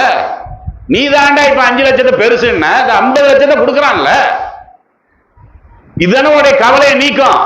50 லட்சத்தை வாங்கிக்க நீ. அப்படி யாராவது நம்ம சொல்லுவோமா? அப்படி சொன்னா யாராவது கேட்பாங்களா? கேட்க மாட்டாங்கல்ல. இப்ப தெரியுதா உங்களுக்கு பெரிய பாக்கியம் எதுன்னு தெரியுதா? பெரிய பாக்கியம். இத பத்தி ரசூலுல்லாஹ் சொல்றாங்க. நபிகள் நாயகம் ஸல்லல்லாஹு அலைஹி வஸல்லம் அவர்கள் அல்லாஹ்வே சொல்றதாக இதை சொல்றாங்க. என்ன சொல்றாங்க? என்னுடைய அடியான்ட்ட அவன் நேசிக்கக்கூடிய 2ல் ஒன்றை நான் எடுத்து விட்டால் சபர, நான் எடுத்ததுக்கு பின்னாடி அவன் பொறுமையோட இருக்கிறான். சரி இது அல்லாஹ் தான் இதை பண்ணியிருக்கிறான், இதை வந்து நான் சகிச்சுக்கிறேன் அப்படின்னு பொறுமையோடு இருந்தால் அவ்வல் துஹுமா மின்ஹுமல் ஜன்னா, அவனுக்கான பரிசு என்ன? 100 நன்மையை நான் தர்றேன். அப்படியெல்லாம் அல்லாஹ் சொல்லல. உனக்குள்ள ஒரே பரிசு என்னதான்? சொர்க்கம் தான். ஒத்த கண்ணுக்கு சொர்க்கங்க. விளங்குதா உங்களுக்கு? நம்மளுக்கு கண் இருக்குது, தொழுதாதான் சொர்க்கம். ஒருத்தன் கண் இல்ல, தொலை கூட மாட்டான், ஆனா சகிச்சுக்கிறான், சொர்க்கத்துக்கு போயிடுவான். இருக்கா இல்லையா? கால் ஊனமா இருக்குது, நீயே உன்னை பத்தி இத்தனை நாள் வந்து தாழ்வு மனப்பான்மையில் சுத்திட்டு இருந்தையா இல்லையா? கவலைப்பட்டையா இல்லையா? அதை வெளிப்படுத்துறதுக்கு வந்து நீயே வெக்கப்பட்டையா இல்லையா? ஹதீஸ் வந்து முன்னாடி நிக்குது, இஸ்லாமிய வரலாறு வந்து முன்னாடி நிக்குது. குர்ஆனுடைய போதனை வந்து முன்னாடி நிக்குது. உன் கவலையை இது தீக்குமா, மருத்துவம் தீக்குமா? இவ்வளவு வலிமை வேணுங்க நம்மளுக்கு. எந்த ஒண்ணுக்கு கவலையப்படாதீங்க. கவலைங்கிறது வந்தாவே எட்டி உதைக்கணும் ஒரு முஸ்லிம். இதுக்கு எதுக்குடா நான் கவலைப்படணும்? உலகத்தையே அல்லாஹ் அப்படித்தானே படைச்சிருக்கிறான். இந்த எண்ணம் நம்மளுக்கு வரணுமா இல்லையா? ரசூல் ஸல்லல்லாஹு அலைஹி வஸல்லம் அவர்கள்ட்ட கரு நிற ஒரு பெண், அவங்க ஆள் பார்க்கறதுக்கு நல்லா இருக்க மாட்டாங்க. இதோட நோய் வேற அவங்களுக்கு. என்ன நோய்? காக்கா வலிப்பு. காக்கா வலிப்புங்கிறது வந்து ஆபத்தான நோய் தானே. இப்போ ஒரு பெண் வந்து காக்கா வலிப்பு வந்த பெண்ணு அடுப்புல நின்று வேலை செய்யறாங்கன்னு வைங்களேன், அந்த நேரத்தில் காக்கா வலிப்பு வந்துருச்சு, என்ன செஞ்சிருவாங்க? கை காலெல்லாம் ஆடும் இல்ல, தட்டி விட்டுருவாங்க சட்டி எல்லாம். திடீர் நெருப்பே பத்திக்கும் அவங்க மேல. கொடூரமான நோய்கள்ல ஒண்ணுதான் என்னது? காக்கா வலிப்பு. ரோட்ல போயிட்டே இருப்பான், திடீர்னு என்ன செஞ்சிடும்? காக்கா வலிப்பு வந்துடும். பாக்குறீங்கல்ல, அது அந்த வலிப்பு இழுத்துக்கிட்டு இருக்கும், வாயெல்லாம் ஜவ்வடியும், பாக்குறதுக்கு அசிங்கமா இருக்கும். இந்த மாதிரியான ஒரு பெண்மணி தான் அல்லாஹ்வுடைய தூதர் ஸல்லல்லாஹு அலைஹி வஸல்லம் அவங்கள்ட்ட ஒரு தடவை அவங்க வர்றாங்க. அதை பத்தி யார் சொல்றான்னு கேட்டா, அதாவது இப்னு அப்பாஸ் ரலியல்லாஹு அன்ஹு அவர்கள் சொல்றாங்க. ஒரு தடவை, இது ரசூலுல்லாஹ் காலத்துக்கு பின்னாடி, அந்த அம்மா அப்படி போயிட்டு இருக்குது. அப்ப இவங்க சொல்றாங்க, யார்? இப்னு அப்பாஸ், அலி அலா உரீக இம்ராத்தும் மின் அஹ்லில் ஜன்னா, சொர்க்கத்துக்கு போகக்கூடிய ஒரு பெண்ணை இப்ப உங்களுக்கு பார்க்கணுமான்னு கேட்கிறாங்க. அப்படி நம்ம பார்க்க முடியுமா? இன்னைக்கு யாரையாவது அப்படி பார்க்க முடியுமாங்கிறான். நீங்க யார சொர்க்கத்துக்குரியவனா? அவனா? ஏடா அந்த மூதேவி போய் அப்படி தானே கேட்பாங்க. இன்னைக்கு யாரையுமே நம்ம அப்படி சொல்ல மாட்டோம். இதெல்லாம் பெரிய பாக்கியம் பாருங்க. என்னன்னா, உனக்கு சொர்க்கத்துக்கு போகக்கூடிய பெண்ணை நீ பார்க்கணுமான்னு கேட்கிறாங்க. ஆமாங்கிறாங்க. இந்த பெண்மணியை தான் காட்டுறாங்க. காட்டிட்டு காரணம் சொல்றாங்க. ரசூல் ஸல்லல்லாஹு அலைஹி வஸல்லம் அவங்கள்ட்ட இவங்க வந்து என்ன செஞ்சாங்கன்னா, இன்னி உஸ்ராவு வை இன்னி உத்தகஸ்ஸபு, அல்லாஹ்வுடைய திருத்தூதரே, எனக்கு காக்கா வலிப்புங்கிற ஒரு நோய் இருக்குது. காக்கா வலிப்பு நோய் வந்துச்சுன்னா ஆடையெல்லாம் விலகிறது. ரெண்டு கவலை அவங்களுக்கு. ஒண்ணு காக்கா வலிப்புங்கிற கவலை, ஒண்ணு காக்கா வலிப்பு வந்தா என்ன? இன்னைக்கு மாதிரி ட்ரெஸ் எல்லாம் கிடையாதுங்க. அன்னைக்கு நாம அப்படி விளங்கி வச்சிருக்கோம். இன்னைக்கு மாதிரி தைக்கப்பட்ட ட்ரெஸ் எல்லாம் இருக்கும். அப்படி எல்லாம் இல்ல. ஒண்ணு இல்ல, இப்ப எஹராம் கட்டிட்டு போறாங்கல்ல, பாக்குறீங்களா? இப்படி ஒண்ணு இப்படி ஒண்ணு. ரசூலுல்லாஹ் இப்படிதான் இருப்பாங்க எப்பவுமே. நாம வந்து அது எஹராம் ஆடைன்னு விளங்கி வச்சிருக்கிறோம். இப்ப ரசூல் ஸல்லல்லாஹு அலைஹி வஸல்லம் பெரிய ஒரு ஜுப்பாவெல்லாம் போட்டுக்கிட்டு அந்த வெள்ளையும் சொல்லையுமா அப்படி எல்லாமா இருந்தாங்க ரசூலுல்லாஹ். அவங்களும் இருக்கல, சஹாபாக்களும் இருக்கல. நீங்க படுக்கும் போது ஒரு போர்வையை பொத்தரைங்க பாத்தீங்களா? இதுதான் துணி. போர்வை இப்படி போட்டு ஒரு பக்கம் இப்படி போட்டுக்குவாங்க, ஒரு பக்கம் இப்படி போட்டுவாங்க. அப்படி சில படத்துல கூட காட்டுவான். யாரை காட்டுவான்னா பிச்சைக்காரனை காட்டுவான் அப்படி படத்துல எல்லாம். ஆனா அந்த கால மக்கள் எல்லாமே அப்படித்தான் இருந்தாங்க. இப்படியும் போட்டுக்குவாங்க, இப்படியும் போட்டு. இதுதான் ட்ரெஸ். இதே மாதிரிதான் ஆண்களும் போடுவாங்க, பெண்களும் போடுவாங்க. காக்கா வலிப்பு வந்துருச்சு, என்ன ஆகும்? இப்படித்தானே முதல்ல கையெல்லாம் இப்படி விட்டுக்கு விட்டுக்குன்னு இழுக்கும்ல, ஆடை விலகிடும். அப்ப என்ன? மானமெல்லாம் வெளியாயிரும். இந்த கவலையும் அவங்களுக்கு இருக்கிறது. இதைத்தான் அவங்க ரசூலுல்லாஹ்ட்ட சொல்லி என்ன செய்யறாங்க? இந்த மாதிரி எனக்கு காக்கா வலிப்பு இருக்குது, அதுக்காக வேண்டி நீங்க என்ன செய்யுங்க? நீங்க வந்து அந்த காக்கா வலிப்பு நீங்கிறதுக்கு துவா செய்யுங்க. அவங்களுடைய முதல் அளவுகோல் வேண்டுகோள் என்னன்னா, காக்கா வலிப்பு எனக்கு வரக்கூடாது, ரொம்ப மோசமான நோயா இருக்கு, ரொம்ப ரொம்ப எனக்கு கவலையா இருக்குது அப்படிங்கிறாங்க. அப்ப ரசூலுல்லாஹ் என்ன சொல்றாங்க? இன் சித்தி சபர்த்தி வலக்கல் ஜன்னா. காக்கா வலிப்பு நோய் இருக்குல்ல, இதை நீ சகிச்சுக்கிட்டேன்னா உனக்குள்ள பரிசு சொர்க்கம். அதே நேரம் இன் சித்தி தாவத்துல்லாஹ ஆபியக்க, உனக்கு வந்து காக்கா வலிப்பு போனோங்கிறது தான் உண்மையான ஆசைன்னு சொன்னா அதுக்கு நான் துவாவும் செய்யறேன். அல்லாஹ் நிச்சயமா காக்கா வலிப்பை எடுத்துருவான். உத்தரவாதம் கொடுக்கறது யாரு? நபிகள் நாயகம் உத்தரவாதம் கொடுக்குறாங்க, இறை தூதர். நான் துவா செஞ்சா காக்கா வலிப்பு போயிடும், சொல்லு துவா செய்யறேன். இல்ல நீ சகிச்சுக்கிற அப்படின்னு சொன்னா நிச்சயமா உனக்கு சொர்க்கம் கிடைக்கும். என்ன வேணுங்கிறாங்க. என்ன முடிவு பண்ணாங்க? அதுதான் அவங்களுக்கு கவலையா இருக்கு. காக்கா வலிப்பு தான் பெரிய கவலையா இருந்தது. இல்ல எனக்கு இந்த காக்கா வலிப்பு இருக்கட்டும், ஆனா ஒன்னே உனக்கு துவா செய்யுங்க. ஏன்? காக்கா வலிப்புங்கிறது அந்த சிரமத்தையெல்லாம் நான் தாங்கிக்குவேன். காக்கா வலிப்பு வரும்போது என்னுடைய ஆடை விலகுது இல்ல, அது வந்து எனக்கு கொஞ்சம் அசிங்கமா இருக்கு. ஏன்னா அதனால பல பேர் பார்ப்பாங்கல்ல. அதனால அந்த காக்கா வலிப்பு வர்ற நேரத்தை ஆடை மட்டும் என்ன செய்யக்கூடாது? விலகக்கூடாது. இப்படி நீங்க எனக்காக வேண்டி துவா செய்யுங்கன்னு சொல்லி பெருமானார் ஸல்லல்லாஹு அலைஹி வஸல்லம் அவங்கள்ட்ட அந்த பெண்மணி சொன்னாங்களா இல்லையா? அந்த பெண்மணியினுடைய இதயத்தில் இருக்கக்கூடிய ஈமானை 100 துண்டாக வெட்டி அந்த ஒரு துண்டு ஈமான் எங்கிட்ட இருக்கான்னா இல்ல, உங்கள்ட்ட இருக்கா? நீங்க சுய பரிசோதனை பண்ணி பார்த்தீங்கன்னா உங்கள்ட்ட இருக்காது. 100 துண்டா வெட்டி ஒரே ஒரு துண்டை மட்டும் எடுத்து வச்சுக்கிட்டு இந்த அளவுக்கு நம்மளுடைய ஈமான் வலுவா இருக்கா? வலுப்படுத்துறது தான் இந்த ரமலானுங்கிற. நம்ம என்னதான் உரைய சொன்னாலும் ஈமான வலுப்படுத்தணும். ஈமானுக்கு இடையூறாக எது வந்தாலும், அது பொருளாதாரம் வந்தாலும் அதை நான் ஒதுக்கி வச்சிருவேன், நோய் வந்தாலும் அதை நான் ஒதுக்கி வச்சிருவேன். இந்த ஒரு மன வலிமையை என்ன செய்யணும், நம்ம பெறணும். விளங்குதுங்களா? அதனால இந்த தலைப்புல ஒவ்வொரு பகுதி பகுதியா நம்ம சொல்றோம். இன்னைக்கு சொன்னது என்ன? என்ன ஊனமா இருந்தாலும் சரி அதை சகித்துக் கொண்டால், சகித்துக் கொள்ளக்கூடியவர்களுக்கு நேரடியாகவே ரசூல் ஸல்லல்லாஹு அலைஹி வஸல்லம் அவர்கள் கூறியிருக்கக்கூடிய உத்தரவாதங்கள் இவை. இதை யார் இந்த ஊனமான குழந்தைகள் பிறந்தால் பெற்றோர்களாகிய நீங்க முதல்ல அதை எப்படி எடுக்கணும், அந்த குழந்தைகளுடைய திறமையை ஊட்டணும். அப்படி ஊட்டினீங்கன்னா அவன் என்ன செய்ய மாட்டான், கீழே போக மாட்டான். அப்படிங்கிற மாதிரியான சொல்ல போனா அந்த உளவியல் ரீதியான செய்திகள் தான் இது. இதை நாம் இன்றைக்கு சொல்லி இருக்கிறோம். அது சம்பந்தமான இன்னும் சில செய்திகளை, ஏன்னா ஒரே தலைப்பிலேயே நம்ம நோயிலேயே போயிட்டு இருக்க முடியாது. ரம்ஜான் ஃபுல்லா நோயே பேசிட்டு போயிட்டாங்கன்னு அப்படி சொல்லக்கூடாது இல்ல. ஏன்னா மனசுக்கு கவலை தரக்கூடிய விஷயங்கள் இன்னும் நிறைய இருக்கிறது. அந்த பட்டியலை நம்ம என்ன செய்ய வேண்டியது இருக்குது, பார்க்க வேண்டியது இருக்கிறது. இன்ஷா அல்லாஹ் நாளை வேற ஒரு கோணத்தில் நம்ம என்ன செய்வோம், இந்த தலைப்பில் நுழைவோம். சுபஹானக்கல்லாஹும்ம வபிஹம்திக வஅஷ்ஹது அல்லா இலாஹ இல்லா அன்த அஸ்தக்ஃபிருக வ அத்தூபு இலை. அதுக்கு முன்னாடி இந்த ஒரு கேள்வியை மட்டும் நான் கேட்டுட்டு விட்டுறேன். ஏன்னா பரிசு வழங்குறதுக்கு ரெடியா தான் இருக்கிறாங்க. என்ன கேள்வி? இப்ப நம்ம நேற்று அரவாணியை பத்தி நம்ம சொன்னோம் பாத்தீங்களா? இப்ப உதாரணமா இப்ப சொத்துரிமைன்னு ஒண்ணு இருக்கிறது. அரவாணிங்கிறவங்க 2 கெட்ட ஆளு தான், அப்படிதான் நம்ம புரிஞ்சு வச்சிருக்கிறோம். 2 கெட்ட ஆளு. எப்படி ஒரு ஆம்பளைக்கு நம்ம சொத்து கொடுக்கணும், பெண்ணுக்கு சொத்து கொடுக்கணும். ஆம்பளையா இருந்தா 2 பங்கு, பொம்பளையா இருந்தா 1 பங்கு. இப்ப உங்களுடைய புள்ள இப்ப அரவாணியா இருக்காங்க, எப்படி கொடுப்பீங்க? அவங்க ஆம்பளையா கொடுப்பீங்களா பொம்பளையா கொடுப்பீங்களா அப்படிங்கிறத இதை முதல்ல போய் ஆய்வு பண்ணுங்க. விளங்குங்களா? இருக்கக்கூடிய நாட்கள்ல தேடணும். கல்வியை நம்ம சும்மா தேடணும். சும்மா எப்ப பார்த்தாலும் உட்காந்துக்கிட்டே இருந்தாலும் நம்மளுக்கு தூக்கம் தான் வரும். நேற்று ஒன்று இப்படி சொன்னாங்களே, நம்ம இதை போய் பார்ப்போம். மார்க்கத்தில் இதை பத்தி என்ன சொல்லப்பட்டிருக்கு, இவர்களை ஆண்கள்ல சேர்த்துறதா அல்லது பெண்கள்ல சேர்த்துறதா, இதை நீங்க முடிவு பார்த்துட்டீங்கன்னா சொத்து பிரச்சனை இல்லை. இது நீங்க முடிவு பார்க்கலன்னு வைங்க, ஏன்னா உலக பார்வையில் நீங்க போயிட்டீங்கன்னு வைங்கன்னா 3ஆம் பாலினமா அவன் என்ன சொல்லுவான் உலகத்துல, ஆண் இனம் பெண் இனம் 3ஆம் பாலினம்னு தனியா கொண்டு ஒரு இனமாக நிப்பாட்டி வச்சிருக்கான். அப்ப 3ஆம் பாலினத்துக்குன்னு தனி சட்டம் எல்லாம் உலகத்துல இன்றைக்கு 2014 இருந்து உருவாக்கப்பட்டிருக்கிறது. இந்தியாவில் ஒரு முஸ்லீமுக்கு இப்படி ஏற்பட்டுச்சு. நீங்க என்ன முடிவு பண்ணுவீங்க? எந்த ஹதீஸை வச்சு நீங்க அதை முடிவு பண்ணுவீங்க? எப்படி முடிவு பண்ணீங்க? விளங்குங்களா?